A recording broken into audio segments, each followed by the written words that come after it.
Assalamualaikum warahmatullahi wabarakatuh. Di video kali ini seperti biasa ya, kita akan mereview atau melihat ada pergerakan saham-saham sekitar 6 saham ya, seperti biasa ya. Jadi kita akan lihat bagaimana pergerakan saham-saham ini dan tindakan apa yang akan kita ambil besok ya. Jadi untuk kalian yang masih punya, apakah kita masih bisa hold terus dengan harapan dia akan lanjut ke harga yang lebih tinggi lagi, atau malah ternyata kita harus sudah cut loss di mana dia sudah ngejebol area supportnya. Dan untuk kalian yang masih belum punya, apakah kita sudah bisa mulai masuk ataukah kita harus menunggu lagi untuk mendapatkan risk reward yang lebih menarik lagi ya. Oke, langsung aja untuk saham yang pertama yang akan kita lihat adalah saham Adi Karya Persero ya. Di sini kalau kita lihat untuk trennya sendiri, saham ini masih bergerak downtrend ya.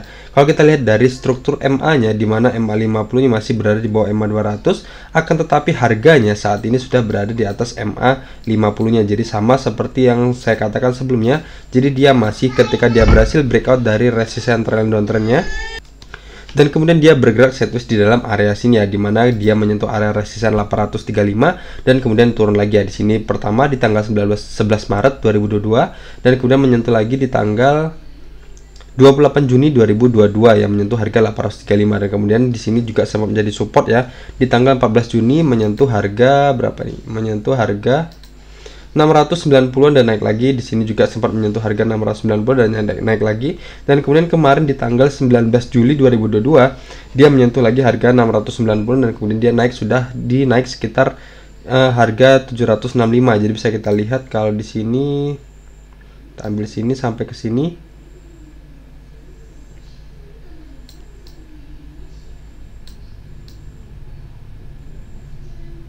Oke, dia udah naik sekitar 9,97% ya dari saham Adi ini. Oke, berarti untuk kalian yang masih punya saham Adi ini, kita hold aja terus dengan harapan dia akan lanjut ke area resistance selanjutnya di sini ya.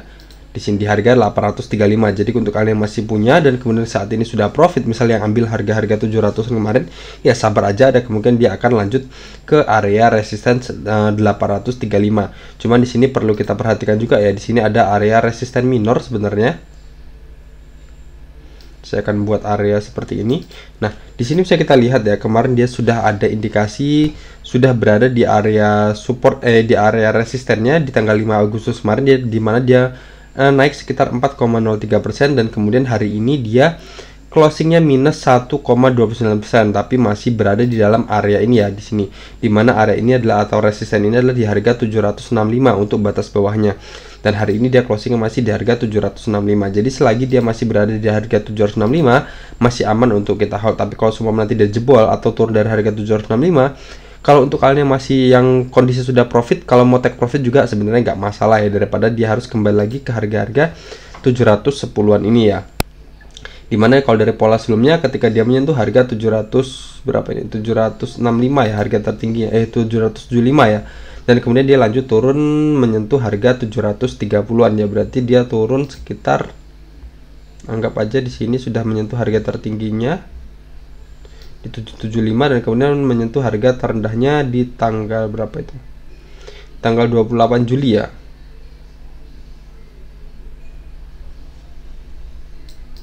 minus 5,82%, dan kemudian nggak begitu lama kemudian dia naik lagi.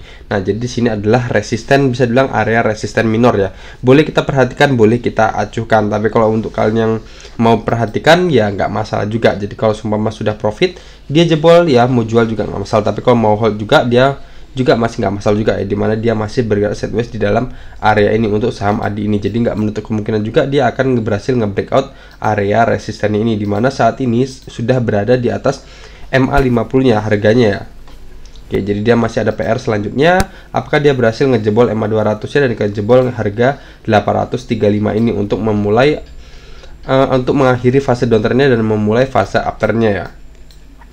Dan untuk kalian masih belum punya saham Adi ini, saya sarankan untuk pantau aja dulu pergerakan saham Adi ini seperti apa. Kalau emang mau masuk saham Adi ini, saya sarankan untuk masuk di dua area sini. Pertama di area support ini di harga 700 di harga 710-an, atau lebih baik lagi kalau lebih mantap lagi masuk saham ADI ini ketika dia sudah berhasil breakout. Jadi bisa dibilang ketika dia sudah ngejebol harga 835 baru kita bisa mulai entry, dimana dia otomatis sudah berada di atas MA 200-nya ketika dia ngejebol harga 835 ini. Itu lebih saya sarankan daripada kita beli di area support ini ya. Berarti kalau kita beli di area support ini otomatis dia sudah berada di bawah MA 50-nya kembali ya. Jadi kalau seumpama lebih baiknya kita tunggu aja dia berhasil breakout dari harga 835 ini. Tapi kalau mau masuk di support ini pun juga nggak masalah ya sebenarnya.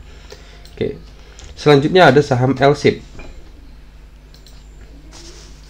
Nah, kalau LSIP ini juga sama ya seperti saham ADI tadi, di mana struktur MA-nya di sini masih downtrend, di mana MA 50 masih berada di bawah MA 200, akan tetapi bedanya harganya saat ini masih konsisten berada di bawah MA 50-nya. Kalau saham ADI tadi dia sudah berada di atas MA 50-nya, tapi LSIP ini masih berada, harganya masih berada di bawah MA 50-nya. Oke, coba kalau kita lihat dulu, ternyata enggak ya, ternyata dia sudah ngejebol satu tick di atas MA 50-nya. Kalau kita lihat di sini, MA 50-nya itu di harga 1238, dan kemudian harga saat ini, harga closing saat ini adalah di harga 1240. Berarti secara langsung sudah berada satu tick di atas MA 50-nya, tapi sangat-sangat tipis ya. Dan kemudian di sini kalau kita lihat ini ada area resisten ya. Di sini ada area resisten di tanggal 9 Desember 2021. Di sini juga menjadi resisten lagi di tanggal 12 Januari 2021. Dan kemudian di sini sempat menjadi area resisten kembali di tanggal 29 Juli 2022 ya. Dan kemudian dia bisa dibilang di sini dia masih bergelantungan di bawah area resistennya dan belum berhasil ngejebol. Kalaupun dia nanti ngejebol, dia masih punya PR lagi di mana dia harus ngejebol area resisten trendline downtrendnya ini ya di sini ya.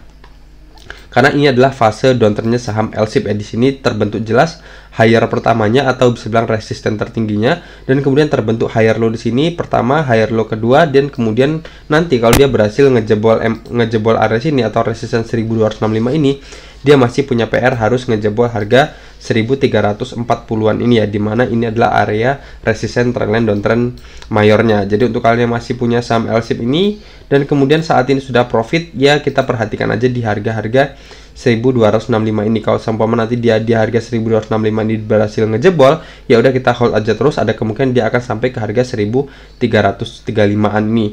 Tapi kalau semua nanti dia reject, ya kalau sudah profit amankan aja dulu profit yang udah kita dapatkan ya, daripada dia harus kembali lagi ke harga-harga 1175-an ya, dimana kalau dari pola sebelumnya ketika dia menyentuh harga berapa 1265 ini dan kemudian dia kembali turun, sempat menyentuh harga terendahnya di harga 1185-an ini ya.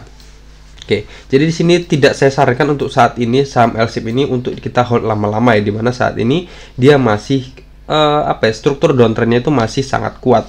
Tapi kalau nanti sumpama dia berhasil breakout dari harga 1335-an itu atau 1340 ini, kalau kita mau hold lama pun sebenarnya nggak masalah ya, dimana dia sudah otomatis sudah berada di atas MA 50 ini dan kemudian sudah berada di atas MA 200-nya. Tapi di sini yang masih perlu kita perhatikan adalah di sini baru aja terbentuk yang namanya dead cross.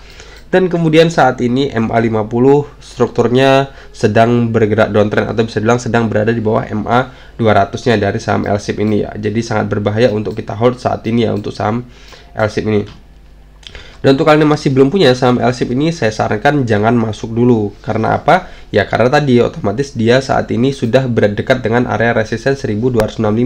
Jadi ada kecenderungan nanti dia menyentuh dan kemudian dia lanjut turun lagi. Tapi kalau yang biasa main cepat, main tektok ya silahkan. Tapi kalau untuk kalian yang masih terbiasa main santai ya jangan masuk, karena dia sudah sangat-sangat dekat dengan area resistennya dan kemudian sangat jauh juga dari area supportnya atau batasan cut loss kita ya. Misal kita masuk di sini dan cut loss kita, saya akan buat batasan cut lossnya yang maksimal di sini ya, di harga 1085, dan kemudian target take profit terdekatnya mungkin di sini 1335 dengan persentase 7,66%, dan kemudian batasan cut loss kita sudah lebih dari 10% atau sekitar 12,50%. Jadi berbahaya ya untuk masuk di saham LSIP saat ini. Jadi sama seperti yang saya simpulkan tadi, kalau mau masuk kita tunggu aja dia berhasil breakout dari harga 1340-nya baru kita bisa mulai entry ya. Selanjutnya ada saham Telkom. Nah, saham Telkom ini kemarin sempat saya ulas ya, dia kalau nggak salah di tanggal 26 Juli ya sempat saya ulas, di mana saham ini sudah mulai kembali menarik ya, di mana dia sudah tidak terjadinya yang namanya dead cross di mana MA50 memotong ke bawah MA200, akan tetapi ternyata di sini ada perlawanan ya ketika menyentuh area support berapa nih? Itu support 3880-an, di mana itu adalah area resistance sebelumnya di tanggal 21 Oktober 2021, dan kemudian dia kembali menguat dan kemudian berada di atas MA50-nya atau ngejebol MA50-nya. Dan kemudian sudah ngejebol resisten tertinggi higher low sebelumnya di sini ya, di tanggal berapa, di tanggal 24 Juni ya, dimana strukturnya di sini terbentuk higher low. Di sini adalah resisten sebelumnya dan terbentuk higher low pertama dan terbentuk higher low yang kedua, dan kemudian resisten harga 4230 ini berhasil di breakout, otomatis dia sudah tidak terbentuk higher low selanjutnya. Jadi di sini ada perlawanan, jadi terbentuknya adalah higher high, di mana struktur uptrendnya sudah mulai kembali menguat ya, atau kembali muncul. Dan kemarin saya buat untuk estimasi masuknya di harga 4250. Kalau nggak percaya lihat aja video saya ya untuk yang bahas saham Telkom ini, kalau nggak salah tanggal 26 Juli 2022. Dan saya sarankan masuk di harga 4260 50, dan kemudian batasan cut loss kita maksimalkan aja di harga 4060, di mana itu adalah di bawah MA 200-nya. Dan kemudian target kita adalah di harga 4800, yang mana itu adalah area resisten sebelumnya di sini. Dan kemudian saat ini dia sudah naik menguat, berarti saat ini sudah menguat sekitar 10,59%. Kalau seumpama kemarin ada yang ambil di harga 4250-an, berarti sekarang sudah mengantongi profit sekitar 10,59% ya. Nah, di sini kita tinggal jaga aja dengan trailing stop ya. Jadi kita lihat apakah dia mampu sampai ke harga 4800 ini, ataukah malah dia mampu juga berhasil ngejebol harga 4840. Nanti tinggal kita lihat aja di area 4840 ini ya, di mana area resisten ini. Kalau dia berhasil nge-breakout harga 4840, kita bisa hold terus, berarti dia otomatis sudah mengejebol resisten all time high-nya atau harga tertingginya dari saham Telkom ini ya di sini. Nah, di sini adalah area resisten tertingginya di harga 4840. Kalau seumpama 4840 dijebol ya sudah, berarti dia akan lanjut terbang lebih tinggi lagi ya. Tapi kalau seumpama nanti dia reject sama seperti pola-pola sebelumnya, ya udah amatkan aja profit yang udah kita dapat daripada dia kembali lagi ke harga-harga di mana kita beli, atau malah lebih parahnya ternyata kita harus cut loss ya.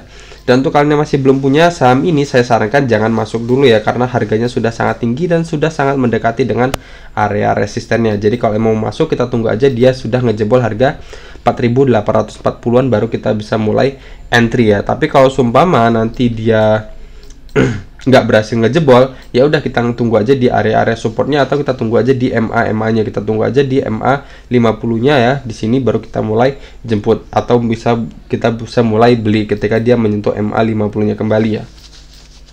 Oke, selanjutnya ada saham BRIS.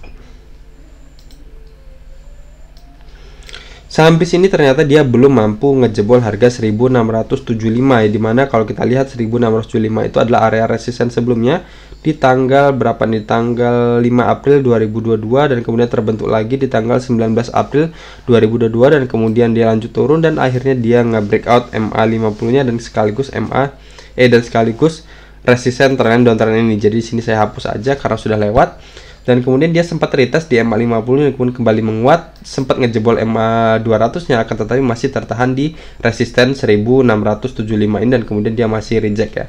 Dimana hari ini juga dia minus 1,57%. Akan tetapi di sini dia masih berada di atas MA 50-nya. Jadi masih sangat-sangat aman untuk kalian yang masih punya saham BRIS ini untuk kita hold terus lagi. Dia masih berada di atas MA 50-nya. Jadi struktur uptrendnya masih terjaga. Tapi kalau seumpama dia ngejebol MA 50-nya, ya mungkin bisa amankan aja profit yang udah kita dapat kalau yang posisinya sudah profit. Tapi kalau yang posisinya sudah loss, ketika dia ngejebol MA 50-nya, ya mending keluar aja dulu daripada dia akan melanjutkan fase downtrendnya. Bisa dibilang itu adalah false breakout-nya.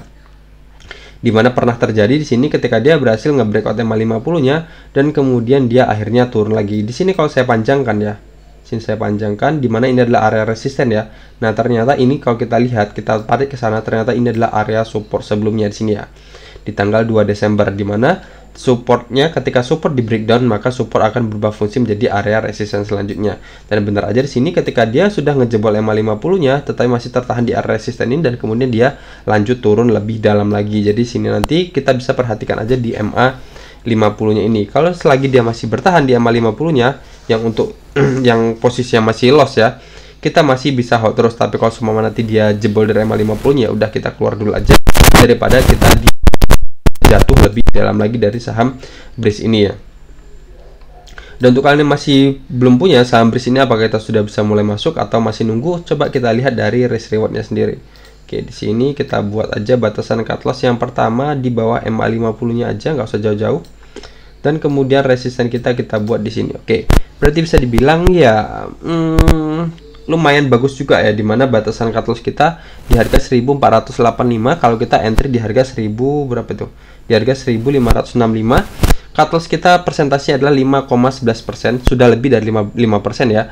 Dan kemudian target kita adalah di harga 1675 dengan persentase 7,03%. Jadi cut loss dan target take profit kita juga masih di bawah 10%an semua ya. Oke, seperti itu. Jadi kalau mau masuk ya silahkan masuk dengan perhatikan dari batasan cut loss-nya. Kalau seumpama kita masuk, kita harus siap merelakan sekitar 5,11% kalau ternyata dia ngejebol MA50-nya ya.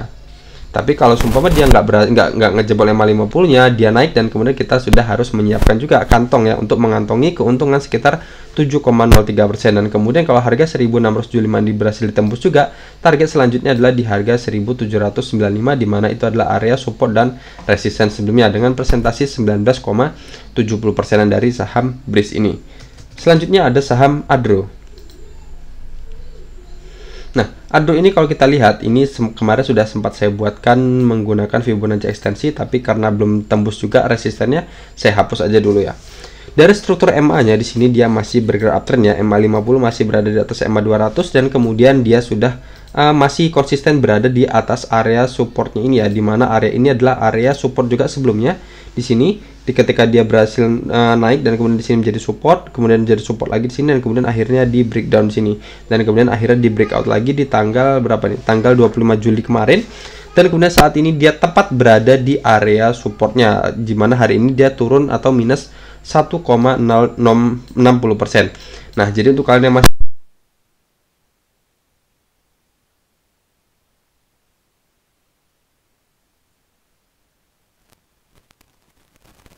ini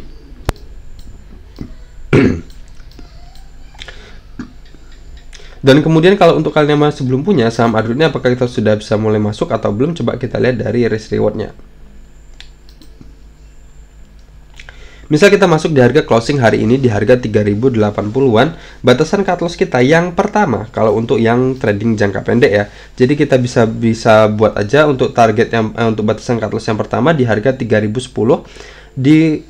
dengan presentasi 2,27%, dengan target take profit terdekat kita adalah di harga berapa ini? Di harga 3350 dengan presentasi 8,77% untuk target take profit yang pertama. Target take profit yang selanjutnya adalah di sini di harga berapa nih? Di harga 3660 dengan presentasi 18,83%, itu target take profit yang kedua. Dan kemudian batasan cut loss kita juga punya yang batasan cut loss yang kedua juga ya, di sini di bawah MA200-nya di harga 2560 dengan presentasi 16,88%. Oke, berarti bisa dibilang ya hampir 1:1 ya, dimana kalau kita pilih batasan cut loss yang kedua sudah lebih dari 15%, dan target take profit kita juga sudah lebih dari 15%, tapi masih di bawah 20%-an ya. Nah, jadi tentukan pilihan kalian ya kalau mau masuk saham Adro ini, kalian mau pilih batasan cut loss yang mana? Cut loss yang pertama atau cut loss yang maksimal di bawah MA200-nya? Kalau saya pribadi, saya akan pilih batasan cut loss yang paling jauh ya, karena nggak menutup kemungkinan saham Adro ini sama seperti pola-pola sebelumnya, ketika dia turun dan kemudian menyentuh MA200-nya dan kemudian dia masih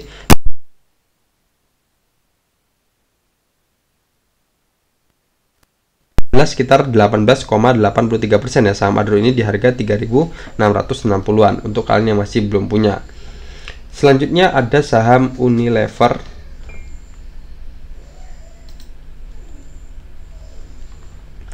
Unilever ini kalau kita lihat dari strukturnya di sini sangat menarik ya. Dari MA-nya sendiri dia sudah sebelumnya kemarin sudah berhasil breakout dari resisten trend downturn-nya, karena sudah lewat saya akan hapus.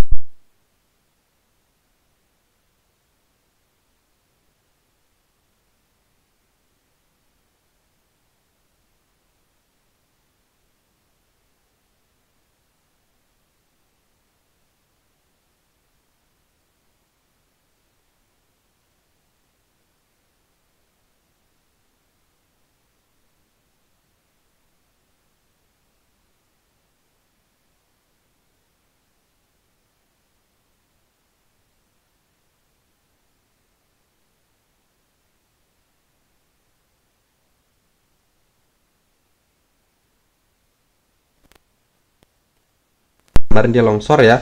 Di tanggal 27 Juli dia longsor minus 4,26, dan kemudian di tanggal 28-nya juga dia minus lagi 4,45%. Akan tetapi dia masih terpantul di area ini, dimana area sini adalah area support dan area resisten sebelumnya. Oke, dan kemudian dia menguat